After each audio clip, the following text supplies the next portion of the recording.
Thanks so much. I'm delighted to have the opportunity to talk with you for a little bit this morning and join you at your conference. It's an impressive gathering you've got here with all of these people. I usually tell people they've made a brave decision to have the IRS Commissioner come and speak, because everyone knows the subject, as just noted, is going to be taxes. In fact, I'm sure the average person, not having the background you all have, would wonder why CFED would invite the nation's chief tax collector to a conference about helping low-income families build financial security. But all of you, as experts in the area, know the IRS has a critical role to play in providing financial help to low-income households. We administer the tax laws that provide for a number of refundable tax credits supporting low-income families to the tune of more than $100 billion a year.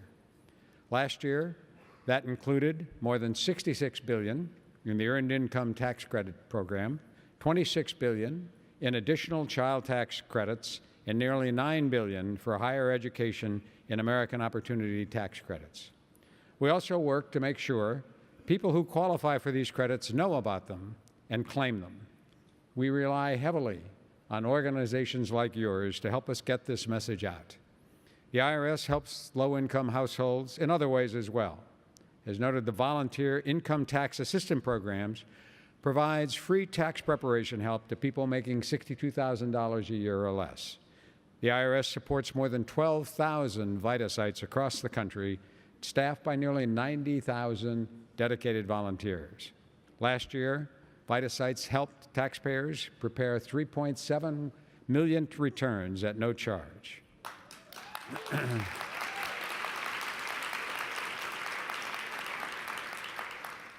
I appreciate that enthusiasm, and I would like to thank everyone here. Actually, I don't get enthusiastic responses all the time, so I'll take them wherever I can find them. But I really would seriously like to thank everyone here who works with or supports our VITA sites. You're helping to provide, obviously, a critical service to low-income communities, and we at the IRS appreciate it.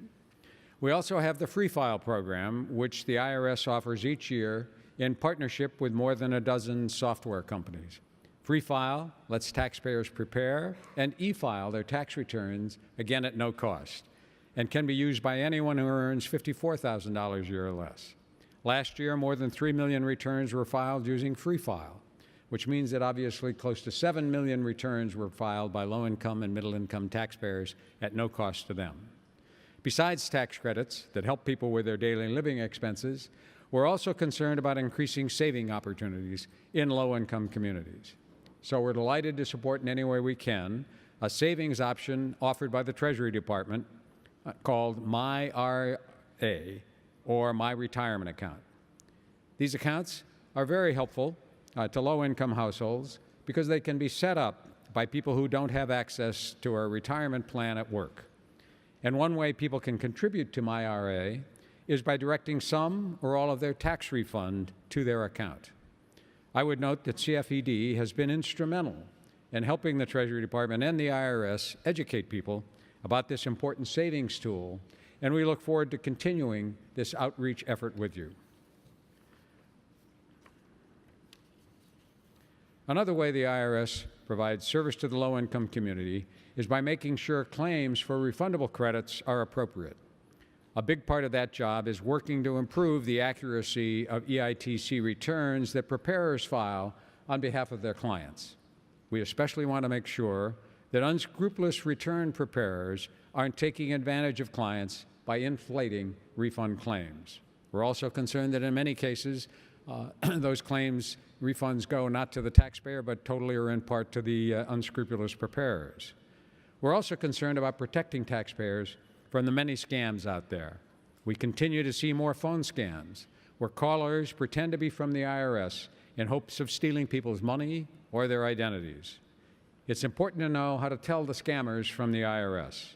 The IRS won't make angry calls to demand immediate payment or threaten the police to send the police to your house. We won't call you about taxes you owe before mailing you a bill. So I've been saying for 2.5 years, if you're surprised to be hearing from us, you're not hearing from us. And we won't ask for credit or debit card numbers over the phone. And what one might think would be the most obvious, we won't ask you to pay your taxes on an iTunes card.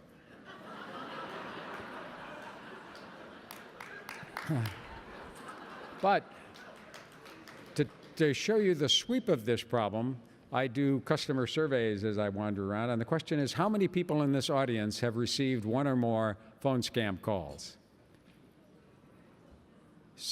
Which is stunning. It tells you they've now reduced themselves to making robocalls. A couple of years ago, I got my first one. And when the call came in, I thought, you know, I'll bet there's somebody at the IRS I could talk to about this. But it is a serious problem, and your heart goes out to people whose money is taken.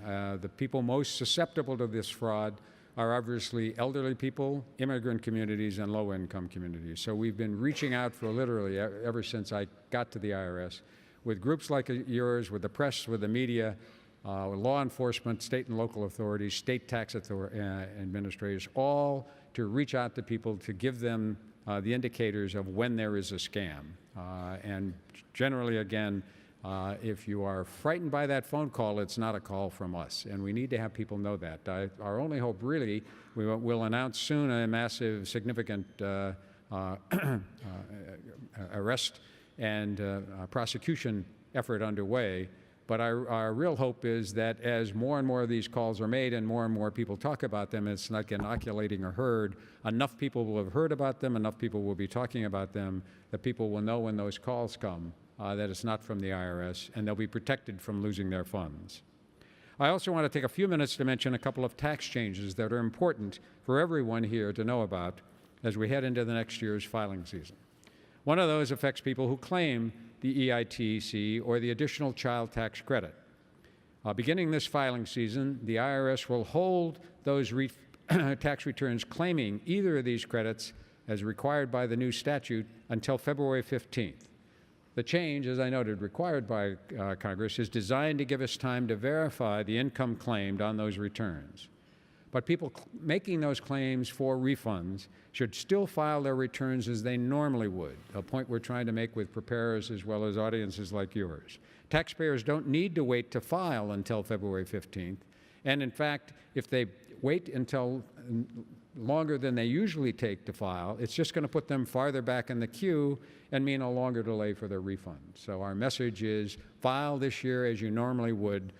Most people will not, in fact, notice the delay. Another important change will cause some individual taxpayer identification numbers, or ITINs, to expire at the end of this year. So some people will need to renew their ITINs soon. Two groups of ITIN holders affected are, first, people who have not used their ITIN to file a federal tax return in the last 3 years. The renewal period for these ITINs begins in just a few days on October 1st. The second group of people involves those with an ITIN issued before 2013, and these will be renewed on a rolling basis starting on October 1st. People in either of the two groups I just mentioned need to renew their ITINs if they expect to file a tax return next year, and they should do so as soon as possible. A person with an expired ITIN who doesn't renew before filing their return could find their refund delayed, or they could become ineligible for certain tax credits until the ITIN is renewed. Let me also take a moment to talk about the longer-term future and our plans for improving the taxpayer experience. For some time now, the IRS has been looking at how we can provide taxpayers with a more robust online experience, one that would allow them to take care of their tax obligations in a fast, secure, and consistent manner. They would do this through an online IRS account, where they could log in securely, get information about their account, and interact with us as needed. As we improve this online experience, though, I want everyone to understand that we're committed to serving the needs of all taxpayers, whatever their age, income, or station in life. We recognize there will always be taxpayers who do not have easy access to the digital economy, including many low-income families. So those taxpayers will still be able to call our toll-free lines or obtain in-person assistance at our taxpayer assistance centers. I would note that our plans for the future of taxpayer service depend on receiving adequate funding. The IRS budget for this last fiscal year is still $900 million below where it was 6 years ago. And life hasn't gotten any simpler for any of us in that time. We have 10 million more taxpayers than we had 6 years ago. We're also implementing unfunded mandates such as the Affordable Care Act, Foreign Account Tax Compliance Act, and as we noted, we've been required and requested by Congress to implement a private debt collection program that will start next year. All of this underfunding has a direct impact on the level of service we can provide on all of our operations. I'm committed to continuing to work with members of the Congress to ensure we put the agency's funding on a more solid and sustainable footing. So that's our story. I'm delighted to have had a chance to talk with you today because I know how important your group is to helping the IRS provide assistance to the low-income community. On behalf of everyone at the IRS, I want all of you to know how much we appreciate the partnership we have with you individually and with the groups that you represent. And we look forward to continuing to work with you on our efforts to ensure that the low-income tax community gets all the information they need to respond appropriately each year to the tax season. So thanks very much, and good luck.